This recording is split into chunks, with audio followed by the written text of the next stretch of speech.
Welcome to Grandma's kitchen. வாழ்க வளமுடன், வாழ்க பல்லாண்டு. அப்படியே ஜாலியாக ஒரு கொஸ்டின் கேட்கட்டுங்களா? வருஷத்துக்கு ஒரு தடவை எல்லார் வீட்டுக்கும் வர்ற கெஸ்ட் யாருங்க?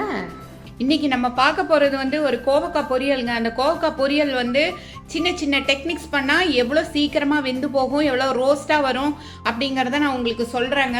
இன்னைக்கு எப்படி கோவக்காய் பொரியல் செய்யறதுன்னு நம்ம பார்க்கலாங்க. கோவக்காவை இது மாதிரி 2 பக்கமும் காம்பு எடுத்துடலாங்க.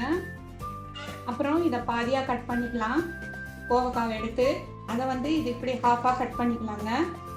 அப்புறம் இப்படி சன்னமாக இப்படி ஒரு ஹாஃபை ஒரு குவார்ட்டர் பீஸை இது மாதிரி சன்னமாக நம்ம கட் பண்ணிக்கணுங்க.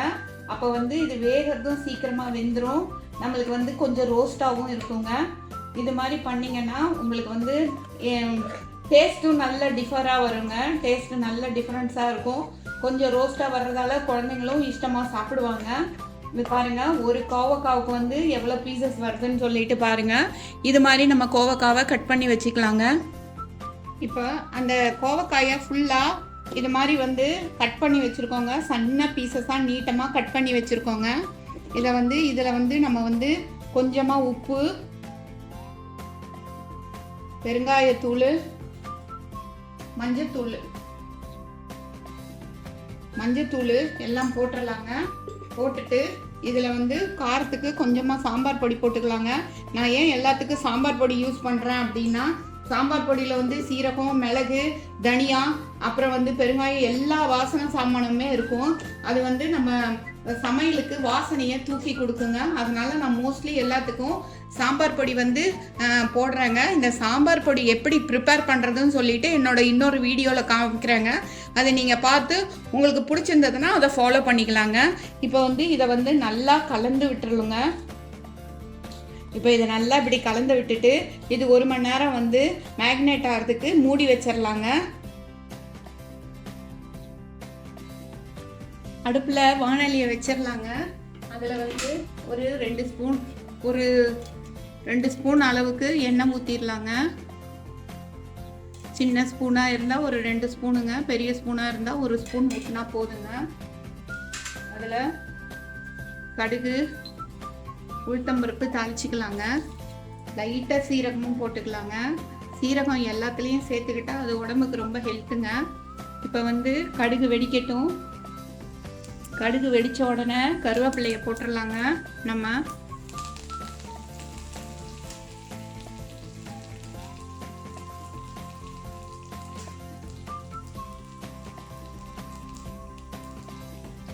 கருவேப்பிலையை போட்ட அப்புறம் கருவேப்பிலை கொஞ்சம் லைட்டாக ரோஸ்ட் ஆன அப்புறம் இந்த வெட்டி வச்சிருக்கிற இது கோவக்காயை போட்டுடலாங்க.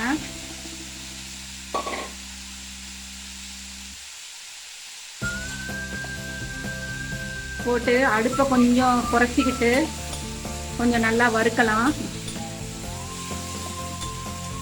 கொஞ்சம் சிம்மில் வச்சு வறுக்கணுங்க. இதை இப்போ கொஞ்சம் பொறுமையாக சிம்மில் வச்சு வறுத்தோம்னா நல்ல சூப்பராக ரோஸ்ட்டாக ஒரு பொரியல் நமக்கு கிடைக்குங்க. கோவக்காய் தோல் சம்பந்தமான எல்லா நோய்க்குமே ரொம்ப நல்லதுங்க. நம்ம தோல் பளபளப்பை நல்லா தருதுங்க. அதுக்கப்புறம் முடி உதிர்றது நல்லா நிற்குங்க. அதில் பொடுகு, தலையில் பொடுகு இருந்தால் இந்த கோவக்காவை ஜூஸ் போட்டு வடகட்டி குடிச்சிட்டு வந்தோம்னா நாளடைவில் பொடுகு நல்லா கண்ட்ரோல் கிடைக்குங்க. சர்க்கரை நோயை நல்ல விதமாக கண்ட்ரோல் பண்ணும். சிறுநீரகத்தில் எந்த விதமான பிரச்சனை இருந்தாலும் அதை இந்த கோவக்காய் ரெகுலராக சாப்பிட்டுட்டு வர்றது மூலம் அல்லது அந்த கோவக்காய் ஜூஸை குடிக்கிறது மூலம் நமக்கு நல்லா க்யூர் கிடைக்குங்க. உடம்புல இருக்கிற கெட்ட கழிவியெல்லாம் வெளியேற்றுறதுல இது உடம்புல இருக்கிற கெட்ட கழிவியெல்லாம் வெளியேற்றுற நல்ல ஒரு ஏஜெண்டாக இது இருக்குங்க. இவ்வளோ சத்தான கோவக்காயை நம்ம ரெகுலராக ஆஃபன் எடுத்துக்கிட்டா ரொம்ப ரொம்ப நல்லதுங்க. இப்போ இதை ஒரு மூடி போட்டு மூடி வச்சிடலாம். காய் கொஞ்சம் முத்தலாக இருந்தால் கொஞ்சம் வேகிறதுக்கு நேரமாகுங்க. அதனால் கொஞ்சம் லைட்டாக அதில் நம்ம தண்ணியை தெளித்து இப்படி மூடி வச்சிட்டோம்னா ஒரு 10 நிமிஷத்தில் வெந்துருங்க. அது பாருங்க, சூப்பராக வெந்து வந்திருக்கு. அந்த கலரும் அப்படியே சேஞ்ச் ஆகாமல் நம்ம எப்படி போட்டோமோ அதே மாதிரி இருக்குங்க. இது வந்து நல்லா ரொம்ப நல்ல டேஸ்ட்டாக இருக்குங்க. இப்போ நம்ம இது முடிஞ்சிருச்சுங்க. நம்ம இப்போ அது ஒரு சர்விங் பவலுக்கு மாற்றிடலாங்க. பொரியல் பாருங்கள் எவ்வளோ சூப்பராக ரெடியாக இருக்குன்னு. கலரே சேஞ்ச் ஆகாமல் நம்ம போட்ட கலர்லேயே இருக்குது. நல்லா கொஞ்சம் ஈரப்பதமே இல்லாமல் கிறிஸ்பியாக வந்திருக்குங்க. இந்த நம்ம வந்து மதியானம் சாப்பிட்டு நல்லா என்ஜாய் பண்ணலாம். தேங்க்ஸ் ஃபார் வாட்சிங் அவர் கிராண்ட்மாஸ் கிச்சன். வாழ்க வளமுடன், வாழ்க பல்லாண்டு.